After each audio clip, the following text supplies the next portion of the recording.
আসসালামু আলাইকুম, কেমন আছেন সবাই?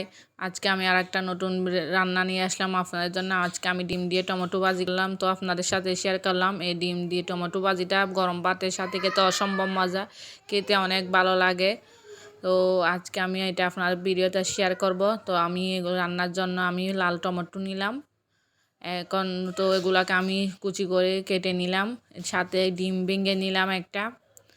তো আমি এখন চুলায় চলে গেলাম। চুলায় আমি তেলের মধ্যে পেঁয়াজ দিয়ে হালকা ভেজে নিলাম। এখন আমি ডিমটা দিয়ে দিছি। ডিমটা ভালো করে নেড়ে চেড়ে আমি মিক্স করতেছি। ভালো করে আমি নেড়ে চেড়ে ডিমকে আমি ছোটো ছোটো দানা দানা করে ফেলতেছি। তো ভালো করে অনবরত নাড়তে থাকতেছি। তো ডিমটা হয়ে গেলে আমি এখানে পেঁয়াজ পাতা দিয়ে দিছি। পেঁয়াজ পাতা আমি ভালো করে মিক্স করে ফেলতেছি। তো পেঁয়াজ পাতা ভালো করে মিক্স করে নাড়াচাড়া করে ভালো করে মিক্স করে নিচ্ছি।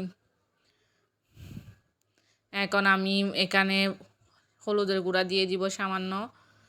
টমেটো ভাজিতে শুধু হলুদ গুঁড়া দিলে হয়, তো আমি সামান্য হলুদ গুঁড়া দিয়ে দিলাম। দিয়ে সামান্য একটু পানি দিয়ে ভালো করে কষিয়ে নিচ্ছি। সাথে কাঁচামরিচও দিয়ে দিছি। দিয়ে আমি ভালো করে নাড়াচাড়া করে মিক্স করতে ফেলতেছি সব। তো আমি উপরে তেল বেশি উঠলে আমি টমেটো দিয়ে দিব সাথে। তো ওইদিকে উপরে তেল বেশি উঠলো, আমি এখন টমেটো দিয়ে দিচ্ছি। শীতের সিজনে টমেটো একটু কম দামটা কম থাকে, তো এই সিজনে এই ডিম দিয়ে টমেটোটা করলে গরম ভাতের সাথে খেতে অসম্ভব মজা, অনেক ভালো লাগে। আমি বাসায় প্রায় এটা করে থাকি, আমার অনেক ফেভারিট। তো এদিকে আমি লবণও দিয়ে দিলাম। দিয়ে আমি ভালো করে টমেটো দিয়ে ভালো করে নাড়াচাড়া করে সব মিক্স করে দিচ্ছি।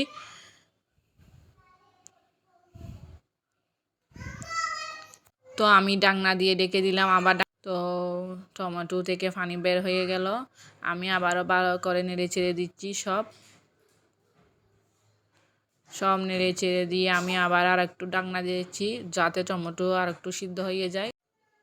তো আমার টমেটো ভাজি হয়ে গেল।